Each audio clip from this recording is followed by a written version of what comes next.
চলুন একটি হাদিস পড়ি, মন ভালো হয়ে যাবে, চোখে পানি চলে আসবে। সহিহ বুখারী ৭৫০৭ নম্বর হাদিস।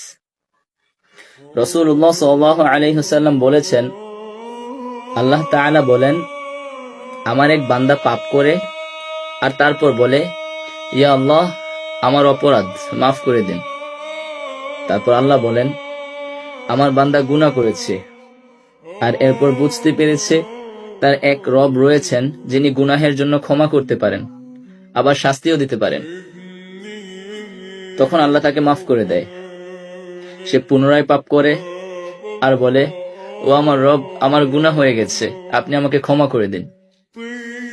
এরপর আল্লাহ তাআলা বলেন, আমার বান্দা অপরাধ করেছে আর তারপর বুঝতে পেরেছে তার এক রব রয়েছেন যিনি গুনাহের জন্য ক্ষমা করতে পারেন, আবার শাস্তিও দিতে পারেন। তারপর আল্লাহ তাকে আবার ক্ষমা করে দেয়। সে আবারও গুনাহ করে আর বলে, হে আমার রব, আমার পাপ হয়ে গিয়েছে, আমাকে ক্ষমা করে দিন। তারপর আল্লাহ তাআলা বলেন, আমার বান্দা গুনাহ করেছে আর এরপর বুঝতে পেরেছে তার এক রব রয়েছেন যিনি গুনাহের জন্য ক্ষমা করতে পারেন, আবার তার বিচারও করতে পারেন। আমি আমার বান্দাকে ক্ষমা করে দিলাম, তার যা ইচ্ছা সে তা করুক।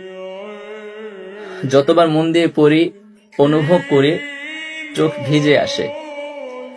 এত মহানুভব মালিক আমার, এমন মালিকের দাস হবার সৌভাগ্য কজন মানুষের হয়? এতই মহৎ, মহান আর স্নেহময়, ক্ষমাশীল তিনি। তোমার ফিরে আসার অপেক্ষায় আছেন তিনি। তবুও কি তুমি বুঝবে না, ফিরবে না? নিজের গুনাহকে নিজের এত বড় ভাবছো এখনো? তার অপার রহমত আর ক্ষমার চাইতেও নিজের অপরাধকে, গুনাহকে বিশাল মনে করার দুঃসাহস কিভাবে করছো? এত অহংকার কেন তোমার?